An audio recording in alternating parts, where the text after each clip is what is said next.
Hi అందరికీ నమస్కారం. ఈరోజు నేను మీకు ఎక్స్ప్లెయిన్ చేయబోయే సినిమా పేరు పర్ఫెక్ట్ స్ట్రేంజర్స్. ఇంక డైరెక్ట్ గా కథలోకి వెళ్తే ఈ సినిమా ఓపెనింగ్ ముగ్గురు మ్యారీడ్ కపుల్స్ వాళ్ళ జీవితాన్ని చూపిస్తారనమాట. ఫస్ట్ ఆంటోనియో, ఆ తర్వాత యానా వీళ్ళిద్దరు చూపిస్తారు. వీళ్ళిద్దరు ఎక్కడికో ఫంక్షన్ కి రెడీ అయి వెళ్తూ ఉంటారు. అంతేకాకుండా ఆంటోనియో ఏం చేస్తాడంటే బాత్రూమ్ లోకి వెళ్ళి ఎవరికో మెసేజ్ చేస్తూ ఉంటాడు. అంతేకాకుండా యానా కూడా ఫోన్ లో బిజీగా మెసేజ్ చేస్తూ తన ప్యాంటీని తీసేస్తుంది అనమాట.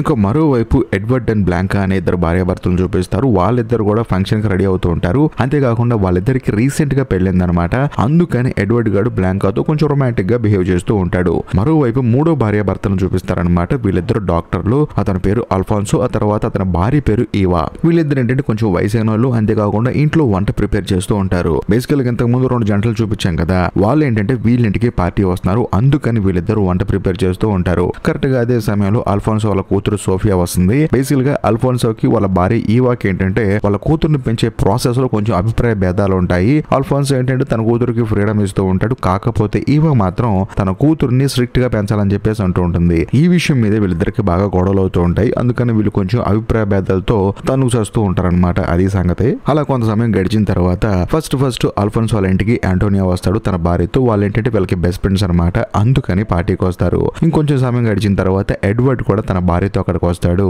అంతేకాకుండా ఈవా చెవులుకున్న రింగులు చూసి ఎడ్వర్డ్ ఇవి చాలా బాగున్నాయని చెప్పేసి తనతో మాట్లాడుతూ ఉంటాడు. అందరు కలిసి వైన్ తాగుతూ మాట్లాడతారనమాట. పెప్పే గడు ఎక్కడ అని చెప్పేసి ఇంకా రాలేదని చెప్పేసి మాట్లాడుకుంటూ ఉంటారు. ఎందుకంటే వీళ్ళందరికీ పెప్పే కూడా ఫ్రెండ్ అనమాట. వాడేంటంటే తన గర్ల్ ఫ్రెండ్ తీసుకుని వస్తానని చెప్పేసి ఈ పార్టీకి వీళ్ళకి మాట ఇచ్చాడు. కాకపోతే వీళ్ళందరూ పెప్పే గర్ల్ ఫ్రెండ్ ఇంకా చూడలేదు. అందుకని పెప్పే వస్తే తన గర్ల్ ఫ్రెండ్ ని పరిచయం చేస్తాడేమో అని చెప్పేసి అందరూ ఆతృతగా ఎదురు చూస్తాడు. కరెక్ట్ గా అదే సమయానికి పెప్పే కూడా వస్తాడు. కాకపోతే తన గర్ల్ ఫ్రెండ్ ని తీసుకొని రాడు. ఏమైందని చెప్పి అడిగితే ఏముంది, నా గర్ల్ ఫ్రెండ్ ఒంట్లో బాగోలేదు, అందుకని నేనే వచ్చాను చెప్పేసి అంటంతో సరే అని చెప్పేసి అందరూ పార్టీ మూడ్ లోకి వెళ్ళిపోతారు. అలా వెళ్ళిన తర్వాత రిలేషన్స్ గురించి, భార్యాభర్తలకు అయ్యే గొడవల గురించి అందరూ మాట్లాడుకుంటున్నప్పుడు అప్పుడు యానా ఏమంటుందంటే ఏదేమైనా సరే భార్యాభర్తలకి గొడవ రావడానికి కారణం మెయిన్ ఫోనే. ఎందుకంటే ఫోన్ లో చాలా రహస్యాలు ఉంటాయని చెప్పడంతో ఆంటోనియో ఏమంటాడంటే ఇప్పుడు నన్ను అనుమానిస్తున్నావా, సరే నేను ఒక పని చేస్తాను, ఇప్పుడు ఫోన్ తీసి ఇక్కడే పెడతాను, దానికి ఒక మెసేజ్ వచ్చినా ఒక ఫోన్ వచ్చినా సరే అందరూ దాన్ని చూడొచ్చు, దాంట్లో తప్పే ఉందని చెప్పడంతో అది చూసిన ఆల్ఫోన్స్ కూడా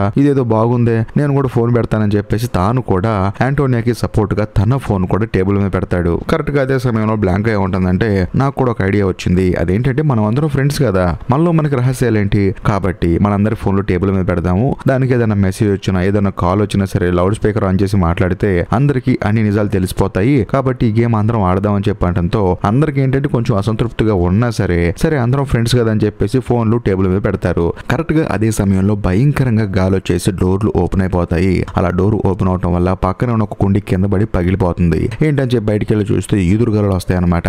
అంతేకాకుండా వీళ్ళందరూ అసలు ఇక్కడ పార్టీ పెట్టుకోవడానికి రీజనే చంద్రగ్రహణాన్ని చూస్తూ చక్కగా మందు తాగుతూ ఈ రోజును గడిపేయాలని చెప్పేసి మాస్టర్ ప్లాన్ వేసుకుని ఇక్కడికి వచ్చారు. సో చంద్రగ్రహణం కూడా స్టార్ట్ అయిందనమాట. సర్లే అని చెప్పేసి మళ్ళీ అందరూ వచ్చేసి టేబుల్ దగ్గర కూర్చుంటారు. అలా కూర్చున్న కొంత సమయానికి ఎడ్వర్డ్ ఫోన్ కి ఒక మెసేజ్ వస్తుంది అనమాట. ఆ మెసేజ్ ఏంటంటే నువ్వు చాలా అందంగా ఉంటావు అని చెప్పేసి మెసేజ్ వస్తుంది. అది చూస్తున్న ఎడ్వర్డ్ వాళ్ళ భార్య బ్లాంకాకి బుర్ర బ్లాంక్ అయిపోతుంది. కరెక్ట్ గా అదే సమయానికి ఆ నెంబర్ కి ఫోన్ కూడా వస్తుంది. కాకపోతే ఫోన్ చేసింది ఎవరో కాదు, అల్ఫాన్సో అనమాట. అందరినీ ఆట పట్టించడానికి అలా చేశాడు. దాంతో అందరూ నవ్వుకుంటారు. ఆ తర్వాత అందరూ మళ్ళీ ఇంకోసారి డ్రింక్ తాగుతారు. కరెక్ట్ గా అదే సమయంలో ఈవాకి వాళ్ళ నాన్న దగ్గర నుంచి ఫోన్ వస్తుంది అనమాట. దాంతో ఆవిడ కూడా సరే అని చెప్పేసి స్పీకర్ ఆన్ చేసి మాట్లాడుతూ ఉంటుంది. అప్పుడు వాళ్ళ నాన్న ఏమంటాడంటే ఏమ్మా సర్జరీకి రెడీ అవుతున్నాం అని చెప్పేసి మాట్లాడటంతో అందరూ షాక్ అయిపోతారు. ఈవిడకి సర్జరీ ఏంటని చెప్పేసి. దాంతో ఆవిడ కూడా అవును బ్రెస్ట్ సర్జరీ చేయించుకుంటున్నానని చెప్పేసి అంటుంది. అప్పుడు బ్లాంకా ఏమంటుందంటే మీ ఆయన ఒక డాక్టర్ కదా, తన దగ్గర కాకుండా బయట ఎందుకు చేయించుకుంటున్నారని చెప్పడంతో ఈవా వాళ్ళ భర్త ఆల్ఫోన్స్ ఏమంటాడంటే నేనంటే వాళ్ళ నాన్న కోపం, అందుకని తను బయట సర్జరీ చేయించుకుంటుందని చెప్పడంతో అందరూ ఆశ్చర్యపోతారు. అలా కొంత సమయం గడిచిన తర్వాత ఆంటోనియో, ఆ తర్వాత పెప్పే వీళ్ళిద్దరూ సిగరెట్ తాగుతాం అని చెప్పేసి బయటకు వస్తారు. వచ్చిన తర్వాత ఆంటోనియో పెప్పేతో ఏమంటాడంటే చూడు నాకు ఒక గర్ల్ ఫ్రెండ్ ఉంది, తాను కరెక్ట్ గా ఇదే సమయానికి తన ప్రైవేట్ ఫొటోస్ నాకు పంపించి గుడ్ నైట్ చెప్తూ ఉంటుంది. కాకపోతే ఇప్పుడు గేమ్ పెట్టి వచ్చారు, ఈ గేమ్ లో నా భార్యకి నేను దొరికిపోయాను అనుకో పెచ్చుకొట్టుడు కొట్టిద్ది, కాబట్టి నువ్వు నాకు హెల్ప్ చేయాలని చెప్పడంతో ఏం హెల్ప్ అని చెప్పేసి అంటాడు. అప్పుడు ఆంటోనియో ఏమంటాడంటే నీ ఫోను నా ఫోను ఒకే బ్రాండ్, అందులోను నీ ఫోను నా ఫోను ఒకే కలరు, కాబట్టి ఒక 2 గంటలు నీ ఫోను నా ఫోను ఎక్స్చేంజ్ చేసుకుంటే అప్పుడు నాకు వచ్చే ఫోటోలు నీకు వస్తాయి కదా అని చెప్పడంతో పెప్పే ఏమంటాడంటే అప్పుడు నేను గబ్బోడుగా మిగిలిపోవాలని చెప్పేసి నా వల్ల కాదని చెప్పేసి తాను అక్కడి నుంచి టేబుల్ దగ్గరికి వెళ్ళిపోతాడు. ఆంటోనియో కూడా చేసేదేం లేక తిరిగి టేబుల్ దగ్గరికి వెళ్తాడు. వెళ్ళిన తర్వాత అందరికి మెసేజ్లు వస్తూ ఉంటాయి, కాల్స్ వస్తూ ఉంటాయి, అందరూ చదువుతూ ఉంటారు, అందరూ వింటూ ఉంటారు. గేమ్ అంతా బాగా ఎంజాయ్ గా గడిచిపోతుంటుంది అనమాట. కరెక్ట్ గా అదే సమయంలో యానా అక్కడ ఉన్న కర్చీఫ్ తీస్తున్నప్పుడు అనుకోకుండా ఆ కర్చీఫ్ వైన్ బాటిల్ కి తగులుతుంది. ఆ బాటిల్లో ఉన్న వైన్ మొత్తం ఆల్ఫోన్సో మీద పడుతుంది అనమాట. దాంతో మనోడు కూడా తన భార్యను తీసుకెళ్లి వాష్ చేసుకుంటూ ఉంటాడు. కరెక్ట్ గా అదే సమయంలో ఆంటోనియో ఏం చేస్తాడంటే పెప్పే ఫోన్ తను తీసుకుని తన ఫోన్ పెప్పే దగ్గర పెట్టేస్తాడు. ఈ విషయం పాపం మనోడికి కూడా తెలియదు. అలా కొంత సమయం గడిచిన తర్వాత అందరూ మంచి పార్టీ మూడ్ లో ఉంటారు. అదే సమయంలో పెప్పే దగ్గర ఉన్న ఆంటోనియో ఫోన్ కి మెసేజ్ వస్తుంది. అది కూడా తన గర్ల్ ఫ్రెండ్ ప్రైవేట్ ఫోటో పంపిస్తుంది అనమాట. అది చూసిన తర్వాత పెప్పేకి మైండ్ బ్లాక్ అయిపోతుంది. ఇంకా చేసేదేమి లేక ఈ ఫోన్ నాది అని చెప్పేసి అందరికి చెప్తాడు. అందరు కూడా ఏంటంటే ఆ ఫోటో చూసిన తర్వాత పెప్పేని ఎక్కిరిస్తూ ఉంటారు. ఇంకా చేసేదేమి లేక మనోడు కూడా సరే అని చెప్పేసి వాళ్ళతో కలిసి నవ్వుతూ ఉంటాడు. అలా కొంత సమయం గడిచిన తర్వాత మళ్ళీ పెప్పే ఫోన్ ఆంటోనీ దగ్గర ఉంది కదా, ఆ ఫోన్ కి లూసీ అని ఒక అమ్మాయి మెసేజ్ చేస్తుంది. హాయ్ అని చెప్పేసి మెసేజ్ చేస్తుంది. దాన్ని ఆంటోనీ ఏమంటాడంటే ఈ అమ్మాయి నా దగ్గర పనిచేస్తుంది, అందుకనే హాయ్ అని పంపించుంటుందని చెప్పేసి అంటంతో ఆంటోనీ వాళ్ళ భార్య ఏమంటుందంటే నువ్వు కూడా రిప్లై వచ్చు కదా, పాపం అమ్మాయి హ్యాపీగా ఫీల్ అవుతుందని చెప్పేసి అంటంతో ఆంటోనీ మాత్రం సైలెంట్ గా ఉంటాడు. కరెక్ట్ గా అదే సమయంలో అందరు లేచి బయటకు వెళ్తారనమాట. వెళ్లి చూస్తే పూర్తిగా చంద్రగ్రహణంగా మారిపోయి ఉంటుంది. కరెక్ట్ గా అదే సమయంలో బ్లాంకా ఏమంటుందంటే మనందరం సెల్ఫీ తీద్దాం అని చెప్పేసి తన ఫోన్ తీసుకొచ్చి సెల్ఫీ తీస్తూ ఉంటుంది అనమాట. కాకపోతే ఫోటో క్లిక్ చేస్తే బ్యాక్గ్రౌండ్ మొత్తం ఎంటీగా వస్తుంది. అదేంటి ఏదో గ్లిచ్ అని చెప్పేసి మళ్ళీ ఫోటో తీస్తున్నప్పుడు సడన్ గా తనకి తన బాయ్ ఫ్రెండ్ నుంచి మెసేజ్ వస్తుంది. అది కూడా ఎక్స్ బాయ్ ఫ్రెండ్ నుంచి. అది చూసిన తర్వాత బ్లాంకా వాళ్ళ భర్తకి బుర్ర బ్లాంక్ అవుతుంది. వాడెందుకు నీకు మెసేజ్ చేశాడని చెప్పి అనడంతో బ్లాంకా ఏమంటుందంటే వాడు నా ఎక్స్ అయినా సరే వాడికి జీవితంలో కొన్ని సమస్యలు వస్తే నన్ను కొంచెం సలహాలు అడుగుతాడు, ఎందుకంటే వాడు క్లోజ్ కదా నేను, అందుకని వాడు సలహా కోసం ఫోన్ చేసాడే తప్ప వేరే ఉద్దేశం లేదని చెప్పి అనడంతో ఆ ఎడ్వర్డ్ గారు కూడా సైలెంట్ అయిపోతాడు పిచ్చోళ్ళలాగా. ఆ తర్వాత అందరూ వెళ్ళి మళ్ళీ డైనింగ్ టేబుల్ దగ్గర కూర్చుంటారు. కరెక్ట్ గా అదే సమయానికి ఆల్ఫోన్సోకి తన కూతురు ఫోన్ చేస్తుంది. ఫోన్ చేసి ఇలాగ వేరే అతనితో బయటికి వెళ్తానని చెప్పి అనడంతో ఈవాకి కోపం వచ్చేస్తుంది. తన భార్యకి ఒక కూతురుని పెంచడం కూడా చేతగా దీడికి అని చెప్పేసి. కానీ ఆల్ఫోన్స్ ఏమంటాడంటే అమ్మాయికి నేను ఫ్రీడమ్ ఇచ్చాను, కాకపోతే దాన్ని మిస్యూజ్ చేసుకోవద్దని చెప్పేసి ఆ అమ్మాయికి ఎప్పుడో చెప్పాను, నువ్వేం కంగారు పడకని చెప్పేసి మళ్ళీ వీళ్ళిద్దరు భార్య భర్తలు ఎడమొహం పెడమొహంగా ఉంటూ ఉంటారు. ఇదిలా ఉంటే ఆంటోనియో దగ్గర ఉన్న పెప్పే ఫోన్ కి మళ్ళీ లూసియా దగ్గర నుంచి ఒక మెసేజ్ వస్తుంది. ఇది మామూలుగా ఉండదు. దాంతో మానవుడు కూడా సరే అని చెప్పేసి రిప్లై ఇస్తాడు. కానీ ఆ అమ్మాయి ఏం చేస్తుందంటే మళ్ళీ ఈ ఫోన్ కి ఫోన్ చేస్తుంది. దాంతో ఆంటోనియోకి మైండ్ బ్లాక్ అయిపోతుంది. ఇప్పుడు ఏం మాట్లాడాలని చెప్పేసి మాట్లాడిన తర్వాత మన ఇద్దరు రిలేషన్ లో ఉన్నాం కదా, అయినా సరే నువ్వు గే అని తెలిసినా కూడా నేను రిలేషన్ లో ఉన్నానని చెప్పడంతో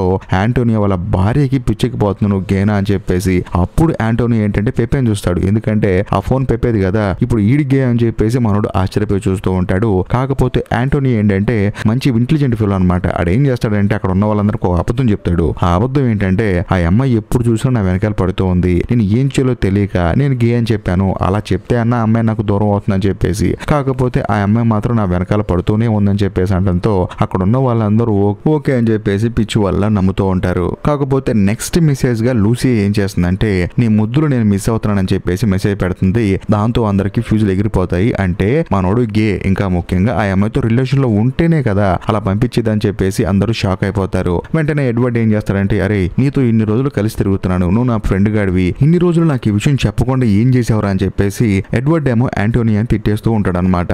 దాంతో అక్కడ సిచ్యువేషన్ మొత్తం గజిబిజి అయిపోతుంది. కరెక్ట్ గా అదే సమయంలో ఎడ్వర్డ్ ఫోన్ కి ఎవరో ఒక అతను ఫోన్ చేసి సార్ మీ భార్య కోసం చెవి రింగులు కొన్నారు కదండి, అవి ఎలా ఉన్నాయో కొంచెం ఫీడ్బ్యాక్ ఇస్తారని చెప్పేసి అంటంతో ఎడ్వర్డ్ కి మైండ్ బ్లాక్ అయిపోతుంది. రే ఎవడరా నువ్వు అని చెప్పేసి అంటూ ఉంటాడు. కాకపోతే సార్ మీరే కదా సార్ కొంద ఇయర్ రింగ్స్ అని చెప్పేసి అంటూ ఉంటాడు. అప్పుడు ఈ కథలో ఒక భయంకరమైన ట్విస్ట్ రివీల్ అవుతుంది. అదేంటంటే ఈ సినిమా స్టార్టింగ్ లో ఈ పార్టీకి వచ్చిన తర్వాత ఇవా నీ ఇయర్ రింగ్స్ బాగుంది అని చెప్పేసి ఎడ్వర్డ్ గడు అన్నాడు కదా, ఆ రింగ్స్ ఇవేనమాట. అంతేకాకుండా ఎడ్వర్డ్ వాళ్ళ భార్య బ్లాంకాకి చెవు రింగులు పెట్టుకునే అలవాటు కూడా లేదు. అంతేకాకుండా కొన్నా కూడా మనోడు గిఫ్ట్ చేయలేదు. దాంతో అక్కడ ఉన్న వాళ్ళందరికీ పిచ్చెక్కిపోతుంది. ఆల్ఫోన్స్ కి అయితే ముఖ్యంగా మైండ్ బ్లాక్ అవుతుంది, ఎందుకంటే నా భార్య ఎడ్వర్డ్ గారితో రిలేషన్ లో ఉందా అని చెప్పేసి. కరెక్ట్ గా అదే సమయంలో ఎడ్వర్డ్ ఫోన్ కి లోలా అనే ఒక అమ్మాయి ఫోన్ చేస్తుంది. ఆ అమ్మాయి ఫోన్ చేసి నేను గర్భవతిని, నా కడుపులో నీ పిల్లాడు పెరుగుతున్నాడు అని చెప్పేసి అంటంతో పక్కనే ఉన్న బ్లాంకాకి పిచ్చెక్కిపోయి వాడిని పెచ్చగొట్టు కొడుతుంది. అదే సమయంలో పక్కన ఉన్న ఈ వాక్ కూడా కోపం వచ్చేసి వాడిచ్చిన చెవు రింగులు వాడి మొహాన్ని కొట్టి అక్కడ నుంచి వెళ్ళిపోతుంది. దాంతో ఇప్పుడు ఇద్దరు కాపురాలు కూలిపోయాయి అనమాట. అదే సంగతి కట్ చేస్తే ఇప్పుడు ఆంటోనియోకి ఏంటంటే తన భార్య మీద డౌట్ వచ్చేసి యానా ఫోన్ తీసుకొని చూస్తూ ఉంటాడు అనమాట.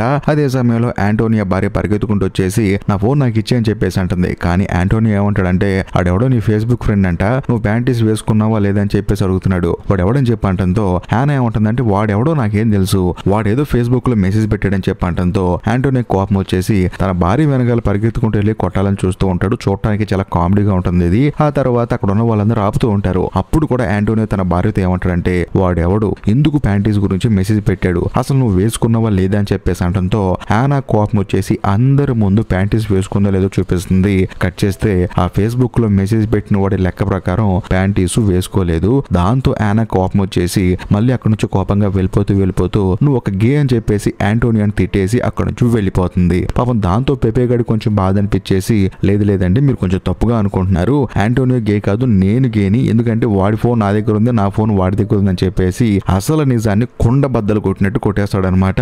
దాంతో అందరూ ఆశ్చర్యపోతారు. అంతేకాకుండా లూసియో అంటే అమ్మాయి కాదు అబ్బాయి, నేను గే కావటం వల్ల వాడితో రిలేషన్ లో ఉన్నానని చెప్పడంతో అందరికి పిచ్చికి పోతుంది. కరెక్ట్ గా అదే సమయంలో ఇప్పుడు దాకా బాత్రూమ్ లో ఉన్న బ్లాంకా బయటకు వస్తుంది. వచ్చిన తర్వాత మీ అందరు బాగోతాలు బయటపడ్డాయి అని చెప్పేసి ఎడ్వర్డ్ దగ్గరకు వచ్చి నువ్వు పెట్టిన వెడ్డింగ్ రింగ్ ఇదిగో అని చెప్పేసి తన మొహం మీద కొట్టి అక్కడ నుంచి వెళ్ళిపోతుంది. ఆ తర్వాత అల్ఫోన్స్ ఏం చేస్తాడంటే నువ్వు నా భార్యతో రిలేషన్ లో ఉన్నావు కదా, దయచేసి ఈ కొంప వైపుకి రామాకని చెప్పేసి మనల్ని అక్కడ నుంచి నిర్దాక్షిణ్యంగా బయటికి పంపించేస్తాడు. దాంతో ఎడ్వర్డ్ కూడా చేసేదేం లేక అక్కడ నుంచి వెళ్ళిపోతాడు. ఆ తర్వాత అల్ఫోన్స్ కూడా తన భార్య మీద చిరాకేసి తన గదిలోకి తాను వెళ్ళిపోతాడు. అలా వెళ్ళిపోయిన తర్వాత యాంటోనియో ఆ తర్వాత పెప్పి వీళ్ళిద్దరు కూడా అక్కడ నుంచి చేసేదేం లేక మెల్లగా జారుకుంటారు. దాంతో ఈవాకి ఏంటంటే అనవసరంగా మొబైల్ గేమ్ ఆడామని చెప్పేసి తాను కూడా కోపంగా బయటకు వస్తుంది. వచ్చి చూస్తే పూర్తి చంద్రగ్రహణంగా మారిపోతుంది, అది కూడా రెడ్ కలర్ లో అనమాట.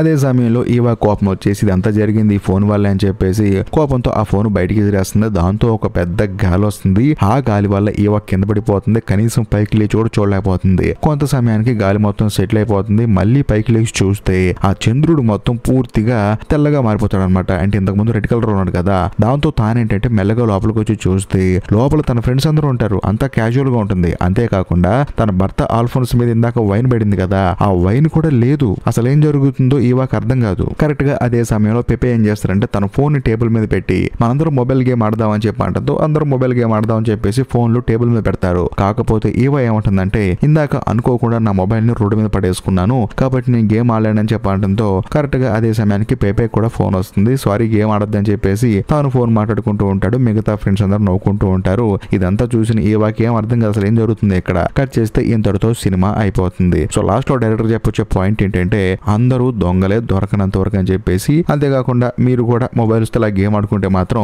ఆ ఎక్స్పీరియన్స్ అని మాత్రం నాకు కొంచెం కామెంట్ చేయండి. ఒకవేళ ఆడుకోకపోతే ఆడుకునే ఉద్దేశం ఉందా లేదో కూడా కొంచెం కామెంట్ చేయండి, తెలుసుకుంటాను నేను.